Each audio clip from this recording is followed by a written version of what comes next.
Sebelum kita mulai akan ibadat ini, dan secara khusus kita ingin mendengar pemberitaan firman Tuhan, mari kita satukan hati dan kita hampiri hadirat Tuhan di dalam doa.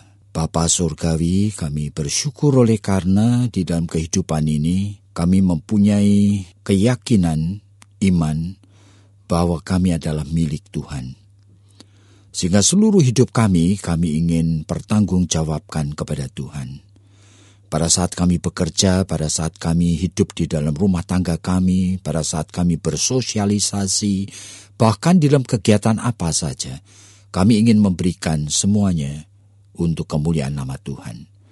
Tetapi kami akui Tuhan, kami tidak selalu berhasil. Apa yang menjadi keyakinan iman kami tidak selalu menjadi kenyataan. Kami lebih banyak menduka citakan Roh Kudus. Tuhan kiranya ampuni kami. Bahkan di dalam kebaktian ini Tuhan, kami tahu ada banyak di antara kami yang datang dengan beban-beban tertentu. Ya kadang-kadang kami tidak mampu untuk utarakan kepada orang lain Tuhan. Tetapi kami tidak mustahil mempunyai persoalan-persoalan hidup. Yang kami sendiri mungkin sudah pikul selama berhari-hari, ada yang berminggu-minggu, bahkan ada yang lebih. Tanpa kami mampu untuk menyelesaikannya. Ada di antara kami yang di dalam rumah tangga kami sulit sekali berkomunikasi dengan istri atau suami kami. Bahkan lebih banyak kami saling melukai Tuhan. Tuhan kiranya ampuni kami.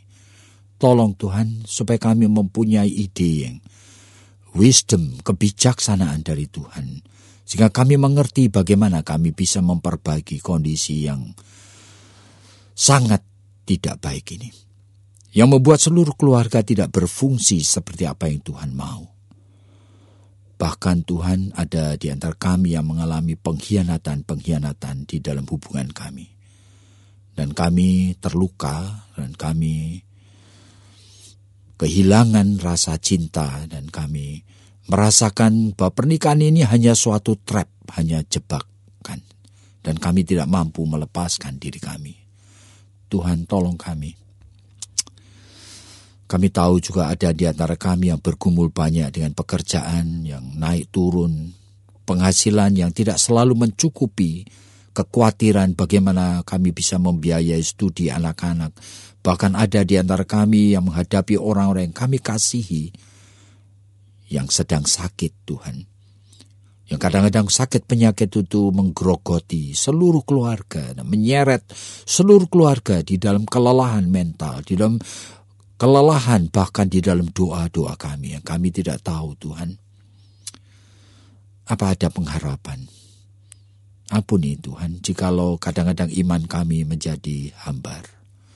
Tolonglah kami. Sebagai umat-Mu pada saat ini kami secara khusus ingin membuka Alkitab dan kami ingin mendengarkan pemberitaan firman-Mu. Tuhan tolong kami supaya kami mengerti apa yang Tuhan titipkan melalui hamba-Mu yang hina ini, yang juga menjadi pendengar daripada firman ini. Tolong kami supaya kami semua mempunyai jiwa seorang murid yang rela untuk dididik dan diajar. Dan kami menyesuaikan hidup kami dengan kebenaran-kebenaran-Mu. Berkati kami Bapa, dalam nama Tuhan Yesus kami sudah berdoa. Jadi saudara, kami ingin sekali secara khusus memikirkan satu tema yang sudah diberikan oleh majelis gereja dan hamba Tuhan di sini. Dan saya percaya tema ini merupakan suatu tema yang mungkin selama 1 bulan, mungkin lebih, ya terus menerus diulang-ulangi meskipun dengan tekanan yang berbeda-beda. Nah, rupanya tema ini diambil dari khotbah di bukit yang tercantum di dalam Matius pasal 5 sampai dengan yang ke-7. Tapi secara khusus Matius pasal 5 hari ini kita akan mengkhotbahkan ayatnya yang ke-7. Berbahagialah orang yang murah hatinya, oleh karena mereka itu akan mendapat kemurahan, yaitu dari Allah sendiri. Jadi sebenarnya jikalau kita memikirkan mengenai tema berbahagialah orang yang murah hati, nah kita sadar. Perlu sekali kita bertanya, mengapa ya Tuhan mengatakan hal seperti ini? Di samping urut-urutan, berbahagialah orang yang lapar dan haus akan kebenaran, berbahagialah orang yang miskin dalam roh, dan sebagainya.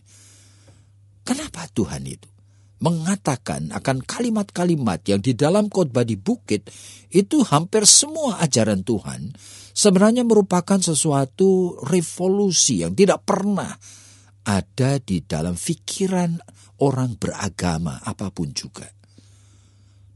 Bahkan tekanannya seolah-olah terbalik. Sehingga seringkali Tuhan Yesus mengatakan, kamu sudah mendengar firman yang mengatakan ini dan itu, tetapi hari ini aku berkata kepadamu. Ternyata dia mengatakan hal yang di luar dugaan.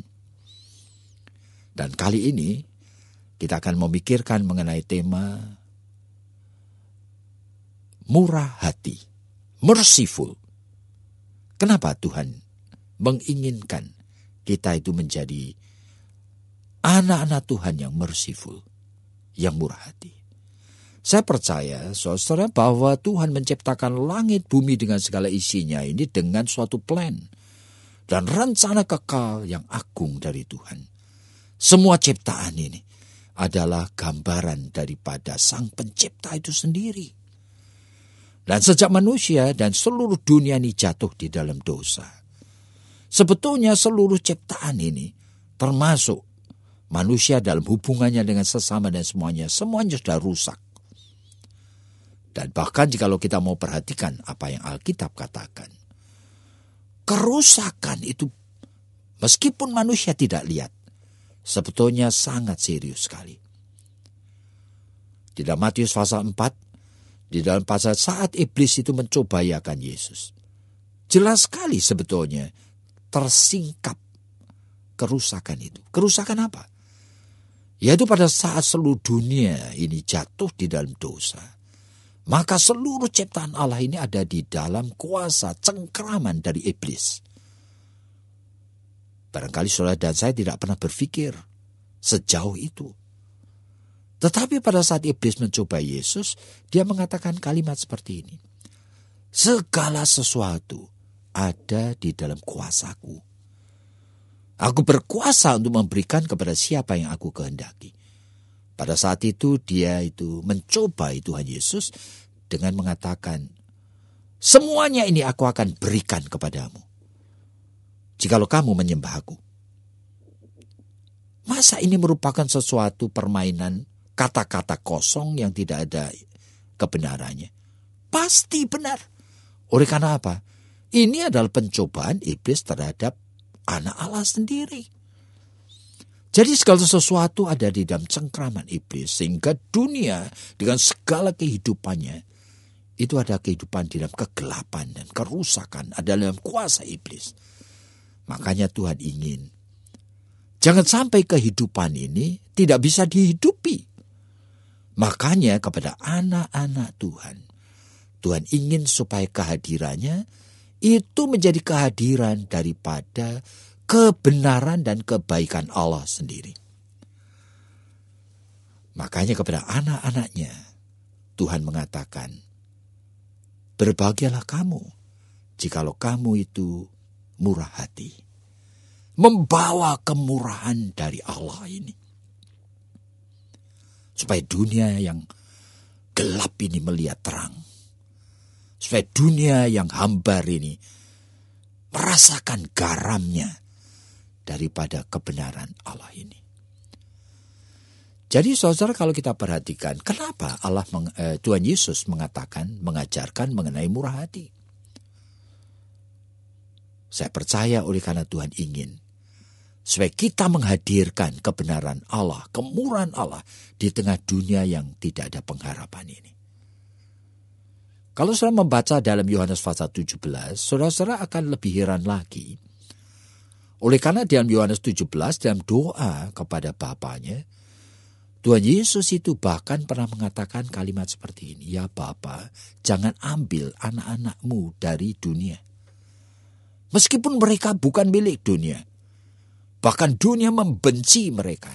Tapi jangan ambil mereka dari dunia. Lindungi saja mereka dari yang jahat. Dan inilah doa dari Tuhan Yesus. Sehingga kita tahu kenapa Tuhan Yesus menginginkan kita tetap berada di dunia. Dan mengapa kepada kita ini Tuhan memberikan kalimat ini. Berbahagialah kamu yang hidup di dunia yang gelap ini, jikalau kamu membawakan kebaikan, kemurahan dari Allah, kebenaran dari Allah. Blessed are those who are merciful. Berbahagialah kamu jikalau kamu itu murah hati. Jadi pertanyaan yang kedua muncul sekarang. Apa itu murah hati? Murah hati menurut pengamatan saya adalah suatu kondisi jiwa yang baik, yang menghasilkan pikiran yang baik, menghasilkan tindakan yang baik, yang ingin memberi kebaikan itu kepada orang lain. Jadi murah hati itu adalah kondisi jiwa yang baik, ingin memberikan, membagikan kemurahan, kebaikan kepada orang lain. Nah, kalau kita melihat akan hidup ini, sebetulnya kemurahan yang hati itu juga dikenal oleh semua manusia dan bukan cuma anak-anak Tuhan. Secara fenomenologikal kita itu kenal. Sebetulnya manusia itu bisa menjadi murah, itu kenapa? Oh, jikalau dia sedang bahagia. Manusia kalau lagi bahagia dia akan murah. Manusia menerima tiba-tiba keuntungan di luar dugaan, barangkali 10 miliar. Tiba-tiba dia itu mendapat keuntungan begitu besar. Dan saya percaya menit-menit di depannya itu, dia itu sangat bahagia. Sehingga dia murah hati. Orang mau pinjam berapa aja, barangkali pinjam 100 juta itu dia enteng sekali memberi. Barangkali ada utang 1-2 juta itu minta dibebaskan, dia enteng sekali memberi. Oleh karena apa? Dia lagi bahagia. Tetapi saudara perhatikannya, kondisi bahagia yang menyebabkan manusia menjadi murah hati itu ternyata tidak lama. Makanya kalau kita perhatikan di dalam Matius pasal 18 itu cerita mengenai seorang raja yang mempunyai hamba yang utang. Dan utangnya disebutkan 10.000 talenta. Waduh, 1 talenta itu 35 kilogram emas. Hitung aja. Dan tidak mungkin bisa membayar. Tetapi raja ini berbelas kasihan dan kemudian mengatakan, sudahlah aku bebaskan utangmu. Waduh, sukacitanya seperti apa? Saya percaya dia sampai berlutut, sampai menangis barangkali. Dan Alkitab memang tidak mencatat. Barangkali waktu sukacita itu barangkali setengah jam. Barangkali 1 jam. Tapi setelah itu, waktu sukacita mendapat karunia besar itu mulai hilang. Nah, ketika dia keluar, dia ketemu dengan seorang teman yang utang sama dia. Berapa? Ternyata cuma 100 dinar. 1 talenta itu 6.000 dinar. Kalikan saja. Jadian utangnya kecil sekali dibandingkan tadi. Tetapi rasa sukacita mendapat karunia itu, waktunya itu sudah habis. Dia sudah tidak punya lagi. Makanya disebutkan dalam Matius pasal 25, kepada yang mempunyai. Itu artinya, yang merasa diri punya, yang bisa memelihara sukacita menerima anugerah, kepadanya akan ditambahkan lagi. Tetapi bagi mereka yang tidak punya, berarti waktu sukacita menerima anugerah itu sudah lewat dan sekarang sudah tidak merasa punya apa-apa. Dia merasa seolah-olah, dia lupa seolah-olah dia baru menerima anugerah yang begitu besar. Nah, orang itu tidak lagi bisa mempunyai jiwa yang murah hati terhadap sesama. Jadi saudara mesti waspada.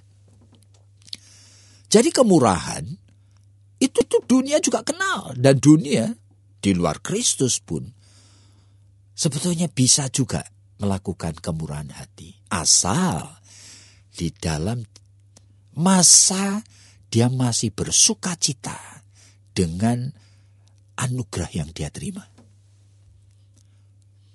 Saya kenal seorang, dia menderita satu penyakit kanker yang jarang sekali. Dia sudah pergi kemana-mana, sampai ke Singapura, sampai kemana. Semuanya mengatakan tidak ada obatnya.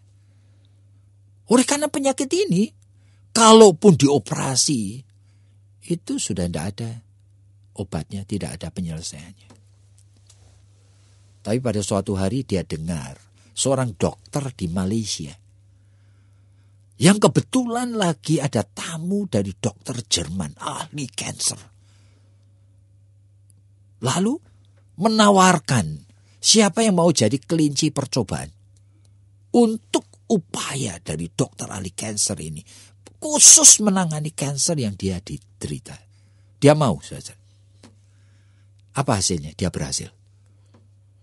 Akhirnya kanker diangkat. Dan betul-betul dia sembuh. Pada saat dia cerita kepada saya itu, dia cerita masih dengan semangat yang tinggi, saudara. Tetapi itu peristiwa sudah terjadi 2-3 tahun yang lalu. Saya tanya kepada dia, apa kamu masih kontak dokter itu? Dia kaget pertanyaan saya. Loh, kenapa Pak Yakub kok tanya itu? Ya, saya tanya. Ini kan peristiwa yang dahsyat. You seharusnya sudah mati. Dan dokter itu dipakai Tuhan untuk menyembuhkan kamu. Apa kamu masih kontak kepada dokter itu? Paling tidak tahu dokter itu di mana. Paling tidak tahu alamannya apa. Paling tidak barangkali itu pada hari Natal ya, kalau kamu kirim hadiah istimewa untuk dia sebagai rasa terima kasih. Apa kamu lakukan itu? Dia terdiam. Oleh karena tidak. Dia bahkan alamat dokter itu dia tidak tahu. Sejak dia mendapat pertolongan, dia tidak pernah ada kontak lagi. Dia cuma berterima kasih pada masa mendapat kesembuhan. Saudara, ini manusia. Jadi murah hati itu seringkali meskipun dikenal oleh orang-orang di dunia ini, tapi terbatas waktunya, dan itu hanya dialami oleh orang yang menerima akan anugerah yang besar, yang sedang berbahagia dia, sedang bersuka cita dia.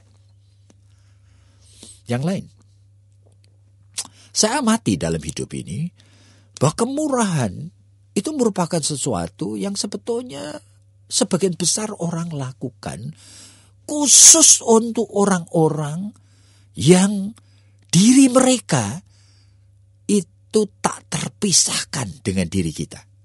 Maksudnya, oleh karena ada ikatan keluarga, anak misalnya, saudara sekandung misalnya. Nah, sebagian besar orang di dunia itu masih menyediakan kemurahan hati. Saya kenal satu keluarga. Anaknya perempuan ini luar biasa. Meskipun dikasihi, tetapi anak perempuan ini bergaul dengan laki-laki yang tidak baik. Laki-laki yang busuk. Bahkan menjadi pengedar narkoba. Sudah diingatkan, tapi tetap bahkan hamil tanpa pernikahan. Setelah itu minggat, tidak tahu kemana. Memboroskan akan banyak sekali harta orang tuanya itu selama beberapa waktu. Nah sekarang, hamil lagi anak yang kedua. Sama laki-laki itu, wanita ini ditendang keluar. Dibuang. Tidak boleh lagi pulang ke rumah. Dalam keadaan dia itu putus asa, membawa akan anaknya yang masih kecil sekali, 1 tahun lebih sedikit. Dan dia hamil anak yang kedua. Dalam keadaan putus asa, dia menelpon orang tuanya. Kebetulannya mengambil mamanya. Ma, ini aku. Langsung mamanya mengatakan, di mana kamu? Apa aku boleh pulang? Hati seorang ibu tidak tega, saudara. Langsung dia mengatakan, tentu saja, sudah pulang sini. Aku jemput kamu di mana? Kenapa? Kemurahan hati kepada orang-orang yang tidak bisa terlepas dari dirinya. Oleh karena ada ikatan ibu dan anak, orang tua dan anak. Kadang-kadang ikatan saudara sekandung. Jadi dunia ini sebenarnya mengenal apa itu kemurahan hati. Dan yang ketiga, saya ingin memberikan contoh. Sebetulnya dunia mengenal ada dua istilah. Dan istilah ini berkaitan dengan murah hati. Nah, istilah yang pertama namanya filantropis. Yaitu orang-orang filantropis ini adalah orang-orang kaya yang rela memberikan kekayaannya dengan murah hati. Untuk orang-orang miskin, untuk orang-orang sakit, untuk mereka yang tidak beruntung, untuk anak-anak terlantar, untuk penyelidikan-penyelidikan demi kebaikan, seperti penyelidikan untuk dapatkan obat untuk kanker, obat untuk AIDS, dan sebagainya. Ini namanya filantropis.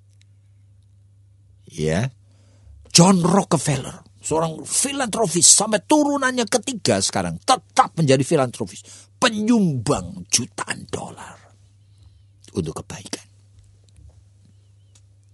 Henry Ford yang mendirikan pabrik mobil Ford itu. Bahkan saudara sekarang kenal Bill Gates dari Microsoft itu. Saudara tahu berapa banyak Bill Gates sebagai filantropis itu keluarkan selama bertahun-tahun sih kalau dihitung lebih dari 30 billion dollar. Bukan million loh. Million itu nolnya 6. Ini billion. Nolnya 9. 30 miliar dolar. Yuk bayangin. Bahkan Oprah Winfrey. Ya, di TV talk show yang sekarang sudah mundur itu. Dia tuh pernah memberikan lebih dari 3 juta dolar. Maaf, 30 juta dolar.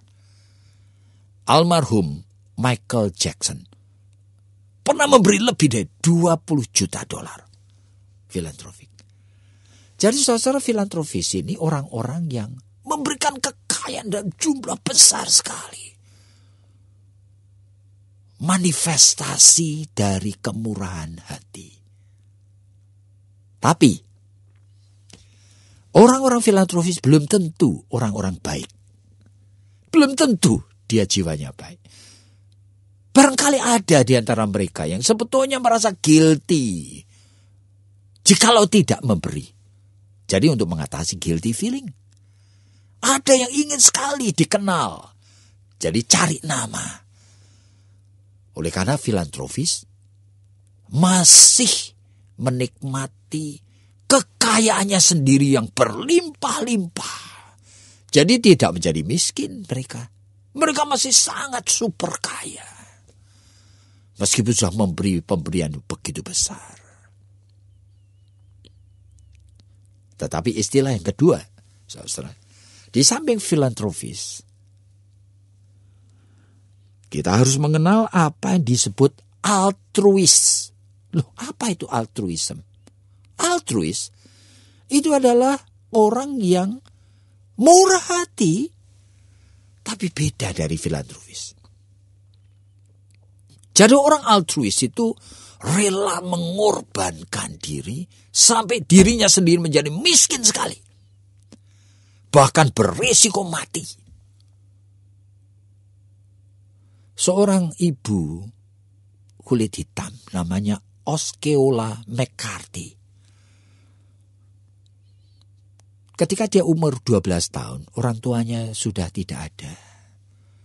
Terpaksa anak perempuan kecil ini harus hidup dari mencuci pakaian tetangga.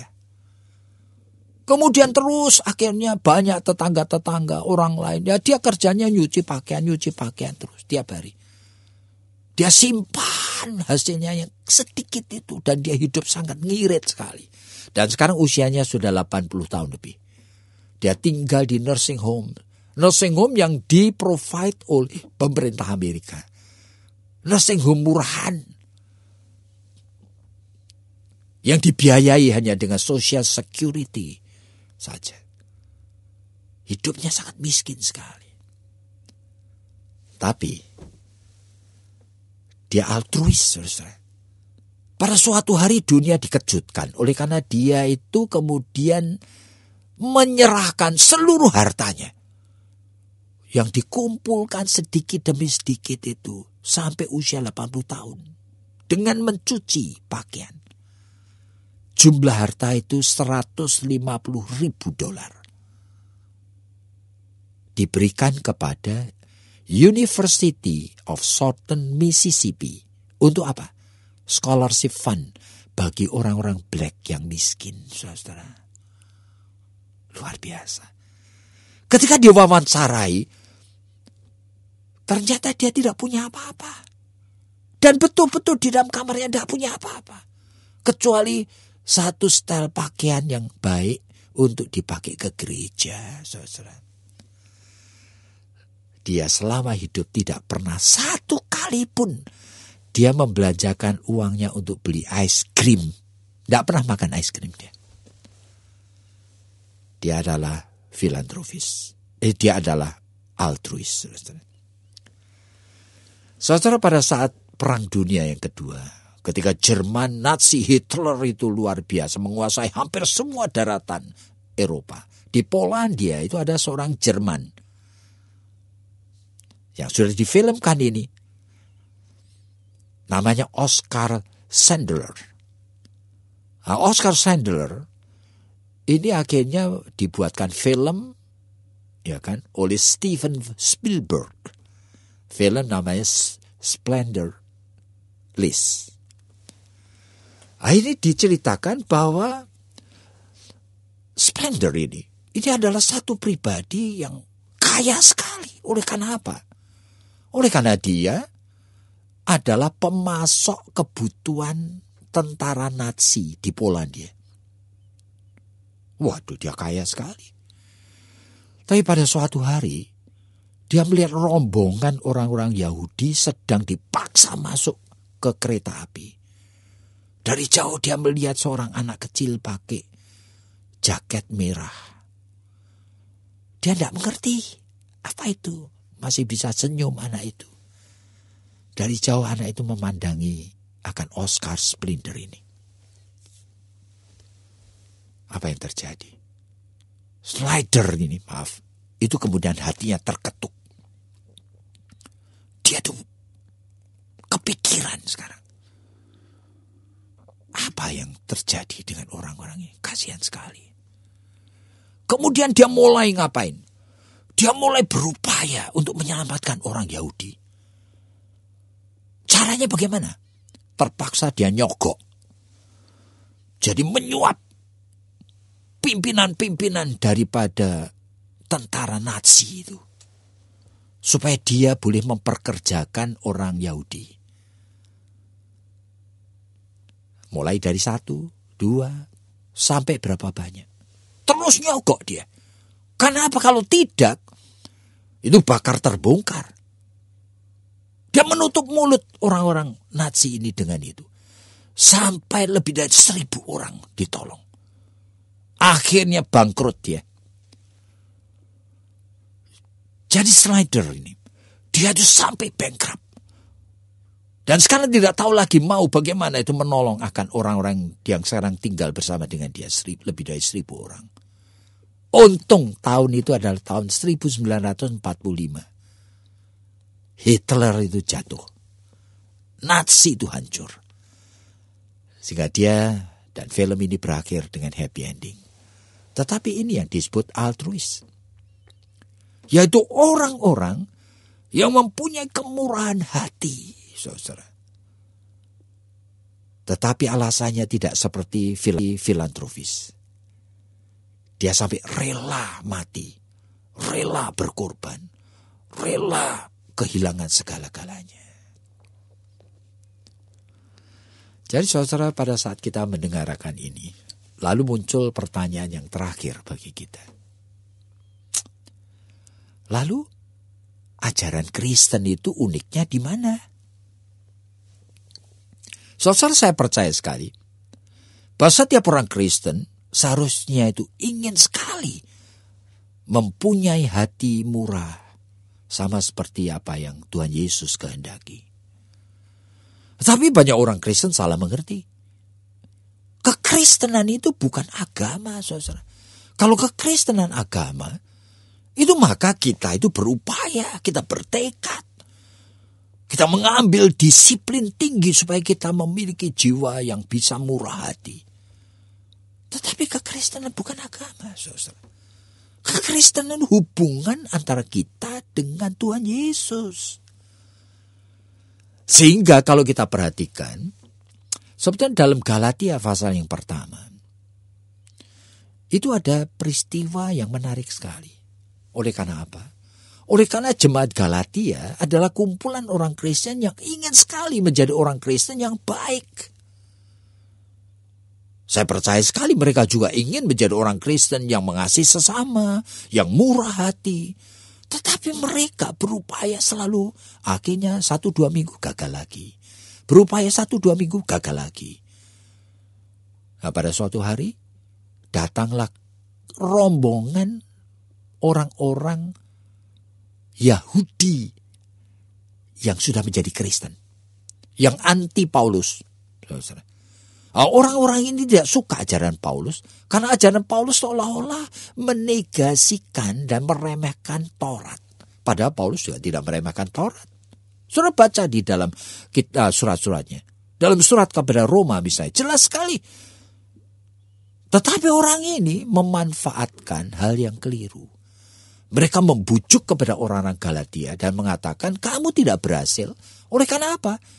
Oleh karena kamu tidak tahu bagaimana bahwa Injil yang sejati itu adalah Injil yang menerima Taurat.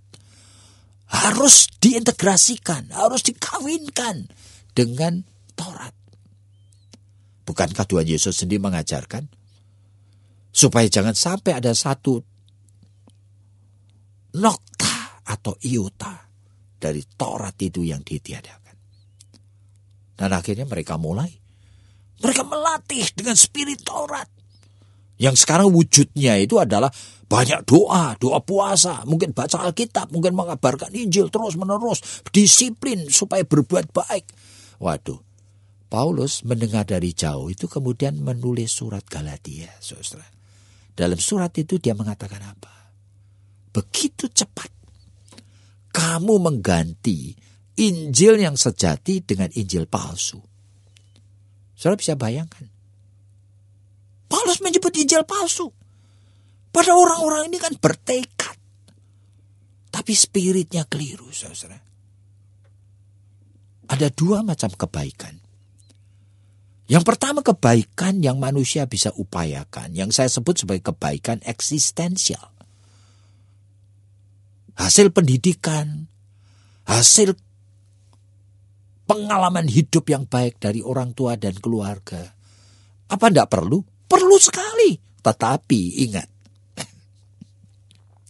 Kebaikan upaya manusia ini tidak menyumbang keselamatan sama sekali.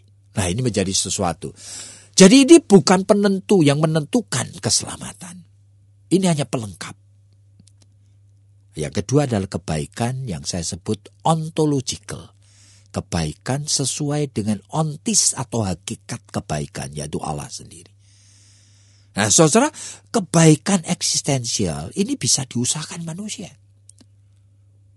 Dan jikalau kebaikan eksistensial diakui oleh Allah, maaf ini, sebetulnya Mahatma Gandhi secara kasat mata manusia itu akan menjadi lebih baik dari Tuhan Yesus Kristus. Saudara. Oleh karena Gandhi tidak pernah marah. Kalau Gandhi sampai mendapatkan anugerah bisa menyembuhkan orang sakit, saya percaya setiap orang ditumpangi tangan dan disembuhkan. Bagaimana dengan Tuhan Yesus? Tuhan kita. Ternyata secara eksistensial, dengan pandangan kasat mata manusia, kadang-kadang dirasakan bahkan jahat. Saudara. Pada suatu hari dia pergi ke kolam Bethesda. Ratusan orang sakit di sana. Ada yang lebih dari 20 tahun menunggu air dikocak. Dan siapa yang pertama nyemplung pada saat air dikocakkan oleh malaikat, dia akan sembuh. Apa yang Yesus lakukan di sana? Dia menyembuhkan? Ternyata tidak. Dia melangkahi orang-orang sakit itu sampai mencari di pojokan seorang laki-laki yang sedang tidur. Laki-laki itu minta pun tidak. Tetapi Yesus membangunkan laki-laki itu dan berkata, "Kamu mau sembuh enggak?" Wah, laki-laki itu langsung bangun dan menangis. Tuhan, udah lebih dari 38 tahun aku di sini. Tidak ada yang menolong aku. Apa yang dikatakan Yesus? Angkat tempat tidurmu, bangun. Langsung dia bangun. Cuma dia tok yang disembuhkan. Ratusan pasang mata. Betapa kasihannya orang-orang itu. Tidak ada satu pun yang disembuhkan yang lain. Kalau kebaikan Allah manusia sesuai dengan pikiran dan pertimbangan manusia, itu diakui Allah. Maaf, Mahatma Gandhi lebih baik dari Tuhan Yesus Kristus. Saudara, pada suatu hari ada seorang wanita membawa anaknya dirasuk setan. Saudara. Orang ini dari jauh sekali, dari Sirofenikia, khusus mencari Tuhan. Tuhan ngomong apa? Masakan roti yang sesungguhnya diberikan untuk anak sekarang dicampakkan kepada anjing. Waduh, bayangin saudara. Dia bicara seperti itu. Seolah-olah sangat jahat, menghina sekali. Menyebut wanita itu anjing. Saudara, kalau kita lihat kehidupan Gandhi saja. Pada saat itu manusia itu hidup itu dengan sangat miskin sekali di India. Jutaan, puluhan juta orang miskin. Gandhi menyesuaikan diri itu sampai ngapain? Dia minum air putih sehari cuma 3 gelas. Makan 3 ketul roti, saudara. Sehingga ngapain? Tubuhnya kurus kering. Karena dia bersimpati dengan orang-orang yang sengsara. Mari kita lihat dalam Alkitab. Bagaimana dengan Tuhan? Tuhan Yesus yang kita itu percayai dan kita sembah. Pada saat yang sama, di bawah penjajahan Romawi itu, begitu banyak orang miskin. Berapa kali Alkitab mencatat, Tuhan diundang pesta. Mau datang enggak? Lebih dari 3 kali. Saudara. Dan dia datang, dia makan dengan lahapnya. Sehingga orang-orang salah mengerti. Bahkan dia minum anggur. Padahal orang yang pilihan Allah yang sudah dikhususkan. Saudara lihat dalam perjanjian lama. Nasir-nasir Allah itu tidak boleh minum alkohol. Saudara. Sampai orang salah mengerti. Dan mereka mengatakan dia ini sahabatnya. Gelojoh. Pemabuk. Orang berdosa. Apa betul Allah itu seperti itu? Tuhan Yesus seperti itu. Seperti apa yang manusia pikirkan. Tidak, saudara. Oleh karena dia Allah. Dia putra Allah. Dia anak Allah. Dia memakai pertimbangan-pertimbangan. Ada ribuan aspek. Yang manusia tidak tahu. Kenapa? Sehingga manusia bisa salah mengerti. Saudara, R.C. Sproul itu seorang teolog besar. Ketika anaknya yang besar itu perempuan, ketika saat itu usia 4 tahun, dia cerita ini. Itu ternyata usus buntu, ya, yang harus dioperasi, appendicitis. Lalu dia cerita kepada anaknya, nanti kamu tuh harus gini, kamu nanti akan dibuka sini, tapi akan dijahit. Kamu nanti akan habis itu, kamu bangun akan rasa sakit, tapi kamu akan sembuh. No, anaknya mengatakan, no daddy, please don't. I don't want it. Jangan, aku tidak mau itu. Tapi papanya mengatakan, you harus. Digendong dengan teriak-teriak, tetap dibawa masuk ke kamar operasi, kemudian dibius. Sebelum itu pun dia teriak-teriak dengan menangis, dia marah sekali. Karena dia tidak mengerti. Bahkan ketika dia bangun dari operasi, dan sakit sekali bagian itu. Dan dia itu begitu hausnya pengen minta minum, 1 tetes pun tidak boleh. Anak itu marah sekali. Sampai dari mulutnya keluar kata-kata yang tidak seharusnya. I hate you. Aku benci kamu. Manusia seperti ini. Semua yang Allah apalagi lakukan. Ribuan pertimbangan yang manusia tidak mengerti. Sehingga mereka melihat tingkah laku dan kata-kata Tuhan Yesus. Itu salah mengerti, saudara. Seolah-olah jahat. Jadi, Galatia pasal yang pertama mengingatkan kepada kita.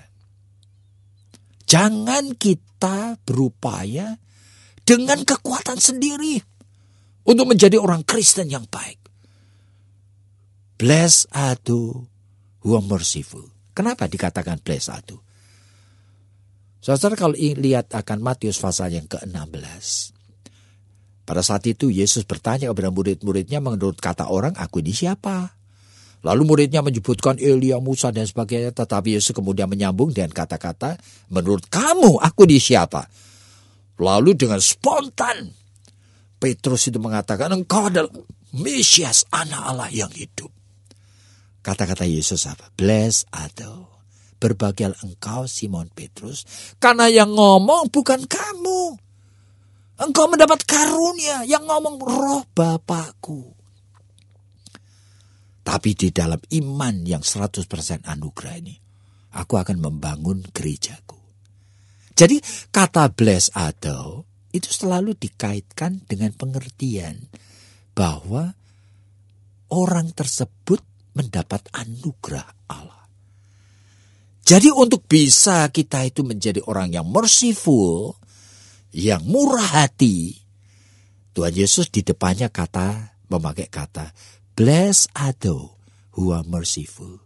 Berbahagialah engkau yang mendapat anugerah untuk bisa menjadi murah hati. Jadi ini bukan upaya, bukan existential goodness. Ini ontological goodness. Jadi jikalau saudara-saudara mengerti maksud dari Tuhan yang menempatkan kita di tengah dunia yang gelap ini, supaya kita menghadirkan kebaikan, kemurahan, kebenaran Allah. Kita juga tahu, itu bukan ajaran agama yang kita upayakan. Tetapi itu anugerah yang ditawarkan. Apa saudara mau untuk menerima anugerah ini? Dan anugerah itu dimulai dengan spiritualitas, saudara. Bukan dengan religiositas, dengan tingkah laku, doa, apa, bukan itu. Spiritualitas. Sama seperti Yesus katakan, aku inilah pokok anggur dan kamu carang-carangku. Nempellah kepadaku. Ini masalah spiritualitas. Kamu rasakan. Dan kamu turuti pimpinan Roh Kudus supaya kamu selalu mendekat dengan Yesus. Kamu menikmati persekutuan dengan Dia. Sama seperti carang yang menempel, kamu akan mulai berbuah. Oleh karena anugerah yang Tuhan sediakan mulai disalurkan ke dalam hidupmu. Dan saat itulah baru kamu belajar untuk memelihara yang sudah disediakan ini. Memanifestasikan dengan apa? Dengan disiplin, dengan doa, dengan puasa. Nah, jadi saudara jangan salah mengerti. Pada hari ini kita mendengar pemberitaan firman Tuhan mengenai murah hati. Dan biarlah Tuhan memberkati setiap individu yang memang betul-betul ingin sekali mendapat anugerah kemurahan dari Allah. Kiranya Tuhan memberkati Anda semua dan kita akan tutup dengan doa. Bapa Surgawi, terima kasih. Kami boleh bersama-sama memikirkan akan satu hal yang penting sekali.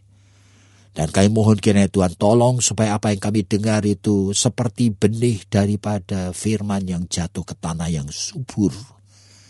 Dan boleh tumbuh dan berbuah-buah. Mengubah, memperbarui seluruh kehidupan kami. Berkati jemaat ini Bapa. Dalam nama Tuhan Yesus kami sudah berdoa. Amin.